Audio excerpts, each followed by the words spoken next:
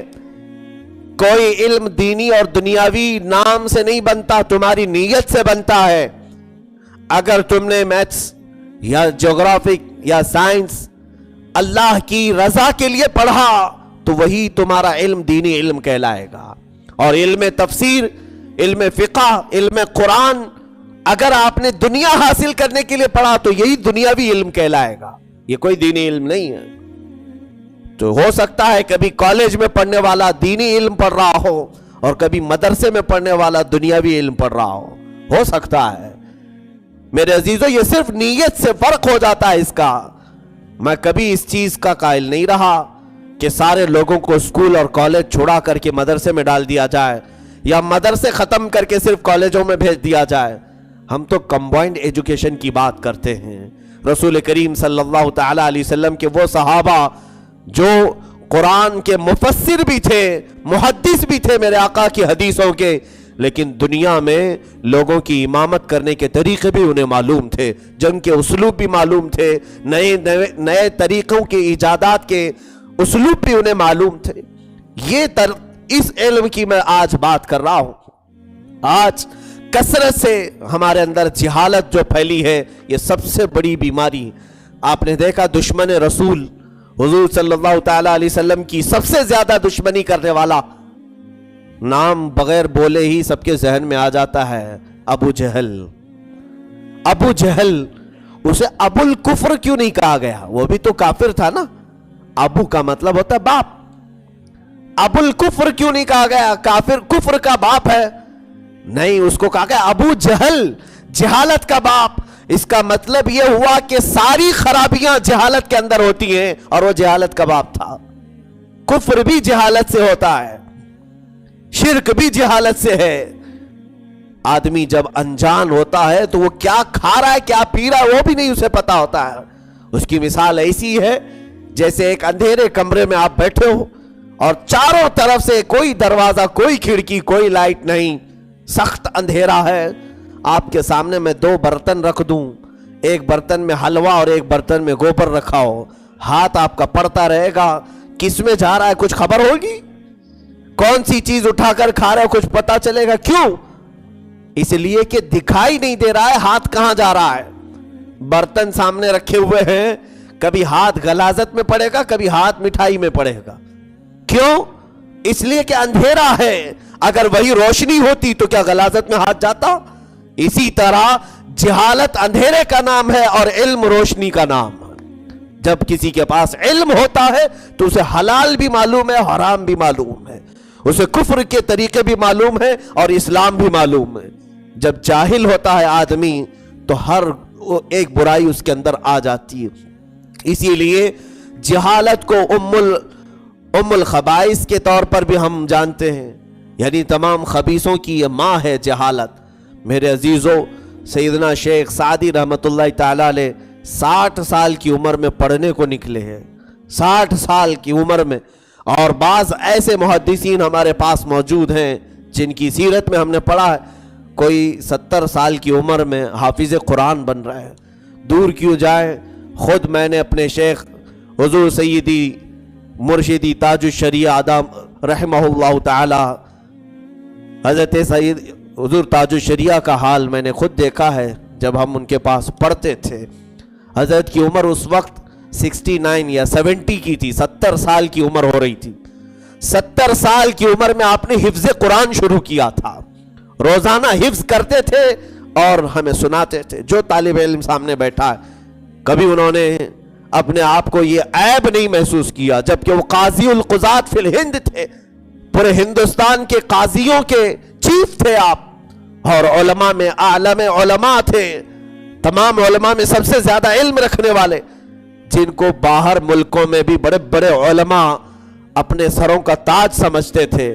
ملک شام کے بڑے محدث ہیں، انہوں نے حضور تاج الشریعہ کی جوتیاں اٹھائی اپنے ہاتھ سے اور کہا میں اس بات پر فخر کرتا ہوں، ہندوستانی اتنے بڑے عالم کی بات کر رہا ہوں، اعلیٰ حضرت کے علوم کے وارث 70 سال کی عمر میں جا کر قرآن اٹھا کر وہ حفظ کر رہے ہوں، تو آج ہمیں کیا تکلیف ہے؟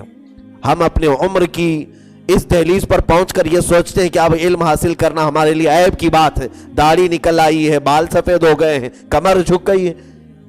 الحمدللہ اس رواج کو ہم نے یہاں توڑا، یہاں پر بوڑھے بزرگ حضرات پڑھ رہے ہیں، اللہ ان کو استقامت عطا فرمائے۔ لیکن کاش یہ پورے تمام مسلمان اس بات کو سمجھ لیں، علم کی کوئی عمر نہیں ہوتی، اور ماں کی گود سے لے کر جب میرے آقا نے قبر کی گود تک جانے تک علم حاصل کرنے کا حکم فرمایا ہے تو اس میں کیا مذائقہ ہے۔ حضرت امام محمد رضی اللہ تعالیٰ عنہ جو امام اعظم ابو حنیفہ کے بہت ہی قریبی شاگرد ہیں، ان کا آخری وقت تھا، روح نکلنے کے قریب ہے، بستر پر ہے، ان کے 2 شاگرد ان کے پاس آئے، ان کے 2 شاگرد ان کے پاس عیادت کے لیے آئے ہیں کہ بیمار ہیں، مزاج پرسی کی جائے۔ تھوڑی دیر ان سے بات چیت کرتے کرتے انہوں نے اچانک کہا کہ وہ فلاں مسئلہ کسی رضاعت کا مسئلہ تھا یا زراعت کا مسئلہ تھا، جو بھی فقہ کا ایک مسئلہ اپنے شاگردوں سے پوچھنے لگے، اس مسئلے میں فلاں کتاب یا فلاں شیخ کا کیا حکم ہے؟ تو وہ دونوں شاگرد کہنے لگے یہ حکم ہے، یہ مسئلہ ایسا ایسا ہے، جبکہ وہ استاد ہے، انہیں معلوم ہے، وہ بستر پر لیٹے ہوئے اپنے شاگردوں سے مسئلہ پوچھ رہے ہیں، اور اس وقت موت کے وقت اس مسئلے کی ضرورت کیا ہے، کس کو فتویٰ دینا ہے، کس کو بتانا ہے؟ ان شاگردوں نے پوچھا کہ حضور ابھی آپ بستر مرگ پر ہیں، بہت تکلیف ہے، شدت ہے، نزع کے عالم میں مسئلے ہم سے پوچھ رہے۔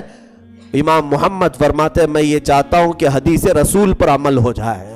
میرے آقا نے فرمایا ماں کی گود سے لے کر قبر میں جانے تک علم حاصل کرو، میں موت کو بہت قریب دیکھ رہا ہوں، میں یہ چاہتا ہوں کہ علم حاصل کرتے کرتے میں قبر تک چلا جاؤں۔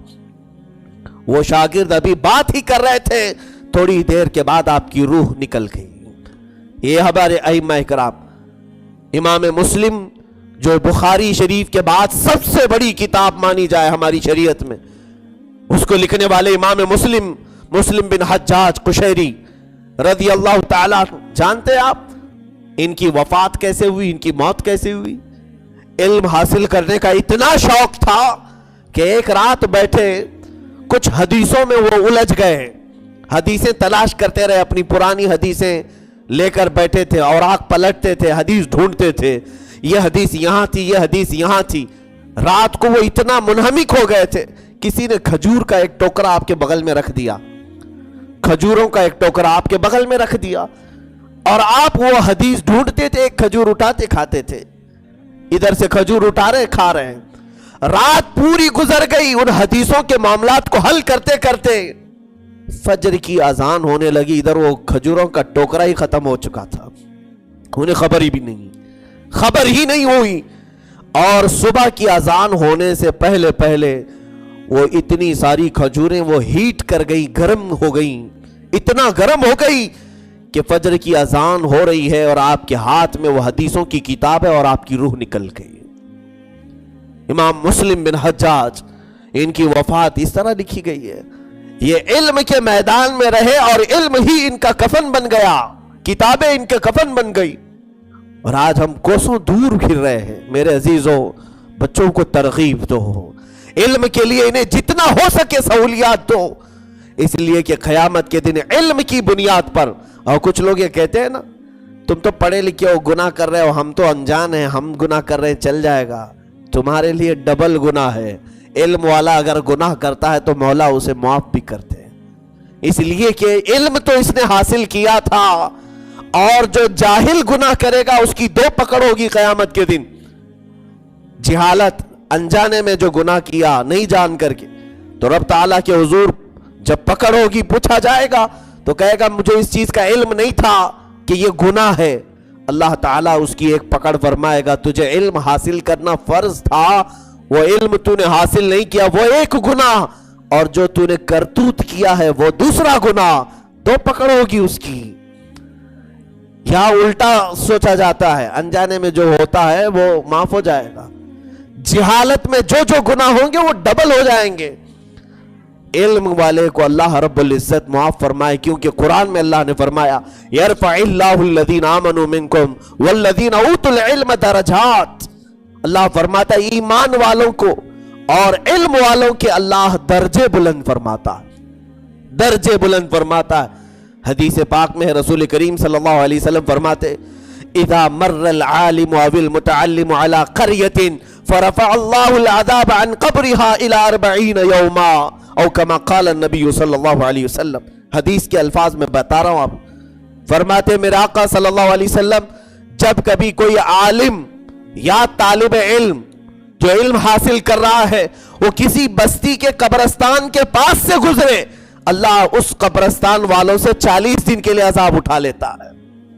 گزرے تو, اور جس قبرستان میں وہ خود دفن ہو جائے تو اس کے آس پڑوس والوں سے اللہ تعالیٰ عذاب کو اٹھا لیتا ہے. علم کی یہ برکت ہے, علم کی برکت ہے. بغیر علم کے آدمی کورا ہے, بھوکا ہے, بیمار ہے, مریض ہے, اور وہ کہیں پر بھی گر سکتا ہے, کہیں پر بھی ختم ہو سکتا ہے. اس لیے میرے عزیزو آج کے دور میں آپ آواز بھی یہ اٹھاؤ, اس لیے کہ ہم محسوس کر رہے ہیں کہ یہ جتنا بھی ماحول پراگندہ آج انہوں نے کیا ہے NRC اور CAA کے نام پر, ہمیں اس کو کچھ دوسرے اینگل سے بھی سمجھنے کی ضرورت ہے.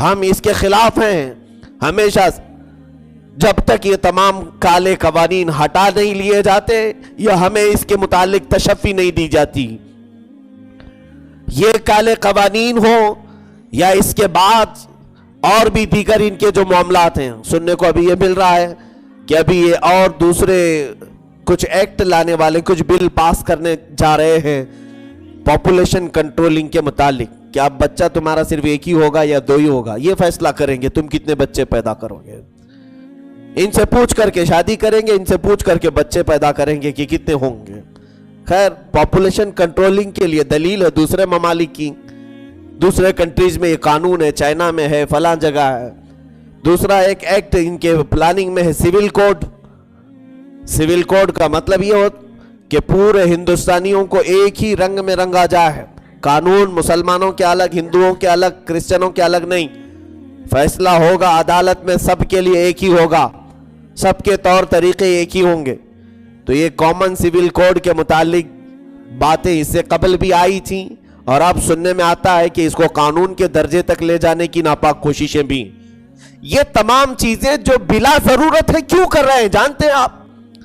آج کے دور میں مجھے بتاؤ کون پاکستان سے کتنے بھاگ کے آ رہے ہیں؟ پیڑت لوگوں کی جو ان کو تکلیف ہے, وہاں پر ظلم ہو رہا ہے, کتنے بنگلہ دیش اور پاکستان کے ہندو بھاگ کر کے آ رہے ہیں وہاں سے ظلم ہونے کے بعد؟ کتنے آئے اس کی لسٹ تو بتاؤ, کتنے وہاں سے آئے ہیں ہندو افغانستان سے, پاکستان سے, بنگلہ دیش. یہ پہلے سے بھی ہو رہا ہوگا, آج انہوں نے قانون لایا ہے. تو آج یہ وقت کی کیا سب سے بڑی ضرورت تھی ہندوستان میں؟ سب سے بڑی ضرورت تھی کیا وہ پاکستان, بنگلہ دیش اور افغانستان سے آئے ہوئے جو مظلوم ہندو تھے ان کے ساتھ کوئی ہندوستان میں بھید بھاؤ کیا جا رہا تھا, ان کو نوکری نہیں دی جا رہی تھی, ان کا کھانا پانی بند تھا, ایسی کوئی پوزیشن آ چکی تھی جس کی وجہ سے قانون لایا آپ نے؟ میرے عزیزوں, یہ تمام چیزوں کی وجہ بھی یہ سمجھو. تو وجہ میں جانتا ہوں, ایک تو خاص یہ ہے کہ اس کے ذریعے سے ان کو کرپشن کا دروازہ کھولنا ہے.